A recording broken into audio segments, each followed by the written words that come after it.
ప్రియమైన వాళ్ళారా, ప్రభువైన యేసుక్రీస్తు నామములో ఈ యొక్క ఉదయకాల సమయాన మీ అందరికీ నా యొక్క హృదయపూర్వక వందనాలు తెలుపుకుంటున్నాను. ఈ రోజంతా కూడా మీరు చేయు అన్ని విషయాల్లో దేవుని హస్తము మీకు తోడయ్యుండి మీకు జయాన్ని కలుగజేయునుగాక.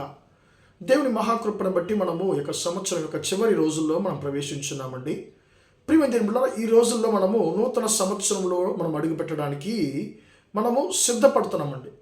ఈ యొక్క చివరి దినాల్లో ఉన్నటువంటి మనము చేయవలసినటువంటి 3 క్రియల గురించి మనము ధ్యానిస్తూ వస్తున్నామండి. నిన్నటి దినాన మనము దేవుని స్తుతించాలి, ఈ యొక్క చివరి దినాల్లో, సంవత్సరపు చివరి దినాల్లో దేవుని స్తుతించాలి అనేటువంటి ఒక వచనాన్ని ధ్యానించుకున్నాము.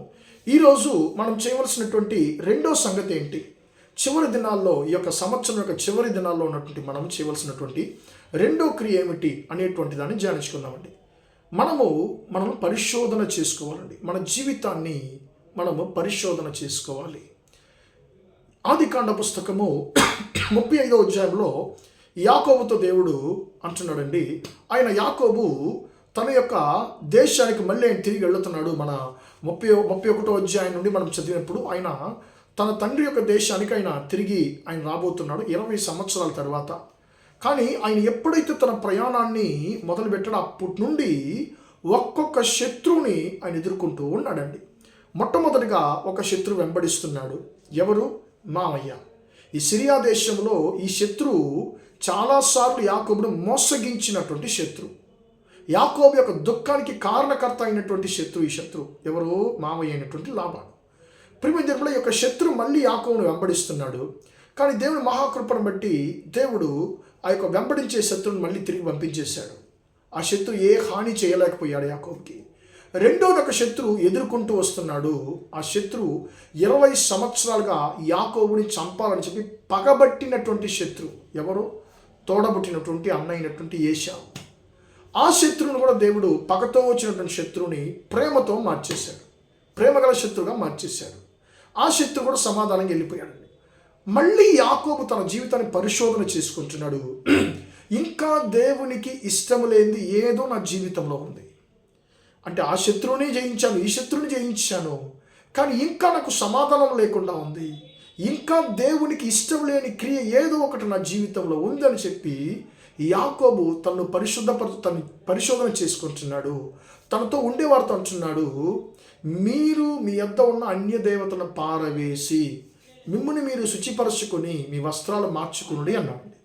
అప్పుడు వారు కొంతమంది వారి దగ్గర ఉన్నటువంటి అన్య దేవతలను ఆయన దగ్గర ఇస్తున్నారు. అప్పుడు ఆ యాకోబు వాటిని ఒక వృక్షాల కింద బూడ్చి వేస్తున్నాడండి. ప్రియమైన అప్పుడే యాకోబుకు అర్థమైంది, ఈ శత్రువు కంటికి కనిపించకుండా నాతోనే వచ్చింది, ఇది వాగ్దాన దేశంలోనికి నాతో ప్రవేశించాలి, నాకు కంటికి కనిపించకుండా నాతో వచ్చిందని చెప్పి అప్పుడు యాకోబుకి అర్థమైందండి. యాకోబు వాటిని దాచిపెట్టాడు అని ఉందండి తెలుగు బైబిల్లో. కానీ తమిళ బైబిల్ ఎలాగుందంటే వాటిని బూడ్చి వేశాడు. అంతా బూడ్చి వేసిన చనిపోయిన ఒక వ్యక్తిని మనం పాతి పెడతాం, బూడ్చి పెడతామండి. మళ్ళీ ఆ వ్యక్తిని మనం తవ్వి చూస్తామా? లేదు. ఇంకంతే. బూడ్చి వేస్తే ఇంకా నాకు దానికి సంబంధం లేదు అని అర్థం అండి. బూడ్చి వేసాను ఉంది. ప్రియమిత్రులారా, ఎవరు ఈ శత్రువు అంటే లాబాను యొక్క గృహదేవతలు. ఈ గృహదేవతల్ని రాయేలు దొంగిలించుకుంది తన తండ్రి ఇంటి నుండి. ఎందుకు రాయేలు దొంగిలించుకోవాలండి? ఎందుకంటే ఈ యొక్క గృహదేవతలే నా తండ్రిని ఆశీర్వదించాయి. ఈ గృహదేవత నేను వాగ్దానం చేయి మన దేశానికి తీసుకెళ్తా అని చెప్పి రాయేలు తీసుకెళ్ళిపోయింది, దొంగిలించుకెళ్ళిపోయింది. ఇది రాయేలు తప్ప వీరు ఎవ్వరికి తెలియదండి. యాకోబు కూడా తెలియదు. కానీ యాకోబుకి ఒక సందర్భంలో దేవుడు బయలుపరుస్తున్నాడు, ఇంకా నీకు కంటికి కనిపించకుండా ఏదో ఒకటి సిరియా దేశం నుండి నీతో వెంటాడుతున్నాను, దాన్ని దూరపరచుకో, దాన్ని తీసివేసే యాకోబు, నిన్ను పరిశోధించుకో, నీతో ఉన్నవాడిని పరిశోధించని చెప్పి దేవుడు ఆయనకు ఒక ప్రేరేపణ కలుగజేస్తున్నాడు. ఆయన అప్పుడు అంటున్నాడు, మీ యొద్ద ఉన్నటువంటి అన్య దేవతలను పారవేయండి అంటున్నాడు. అప్పుడు వాళ్ళ దగ్గర దాచిపెట్టున్నటువంటి అన్య దేవతలు బయటకు వస్తున్నాయి. అప్పుడే యాకోబుకి అర్థమైంది, అరే వీటినే కదా మా మామయ్య లాబాను ఎత్తుకుంటూ వచ్చాడు, మరి కరెక్టే, ఇది నాకు తెలియకుండా వచ్చింది నాతో అని చెప్పి వాటిని బూడిచి వేశాడు. ప్రియమైన ఏమిటారా, మనం పరిశోధన చేసుకుందాం. సంవత్సరం యొక్క చివరిలో ఉన్నటువంటి మనము మన జీవితాన్ని పరిశోధన చేసుకుందాం. ఇంకా దేవునికి ఇష్టం లేని పాత క్రియలు మన జీవితంలో ఇంకా మనం వెంటాడుతున్నట్లయితే ఒకసారి మనము దేవుని చూసాడమయ్యా, నీకు ఇష్టం లేని ప్రతి క్రియలో, నాకు కంటికి కనిపించకుండా నాతో నన్ను వెంటాడుతున్న ప్రతి క్రియల నుండి అయ్యా నన్ను దూరపరచు, నన్ను తొలగించు. నూతన సంవత్సరపులో తండ్రి ఒక పరిశుద్ధమైన ఒక వ్యక్తిగా నేను ప్రవేశించి నీ ఆశీర్వాదాలు పొందుకోవడానికి కృపదయచేయండి తండ్రి అని అడుగుదామా? ప్రార్థన చేద్దాం.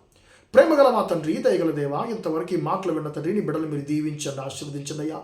తండ్రి, యాకోబు తను తాను ఎలా పరిశోధించుకున్నాడో తండ్రి, తన దగ్గర ఉన్నటువంటి, తమ వారి దగ్గర ఉన్నటువంటి అన్యదేవతను ఎలా పాతిపెట్టి తండ్రి వాగ్దాన దేశంలో పరిశుద్ధుడిగా ప్రవేశించాడో అయ్యా, మేము ఇంకా కొన్ని రోజుల్లో తండ్రి అయ్యా మేము నూతన సంవత్సరంలో అడుగు పెట్టబోతున్నామయ్యా తండ్రి. ఇంకా యొక్క లోకపు క్రియలు మాకు తెలియకుండా తండ్రి అయ్యా, మేము ఎరగకుండా తండ్రి మనం వెంటాడుతున్నట్లయితే అయ్యా, మాతో వస్తున్నట్లయితే తండ్రి వాటిని మా జీవితాన్ని శాశ్వతంగా తొలగించండి.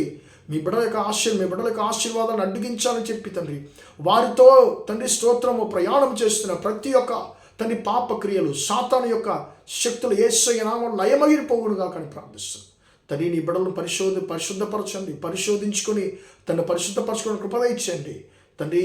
నూతన సంవత్సరం నూతన ద్వారాలు తెరవండి తండ్రి, వీరిని దీవించండి.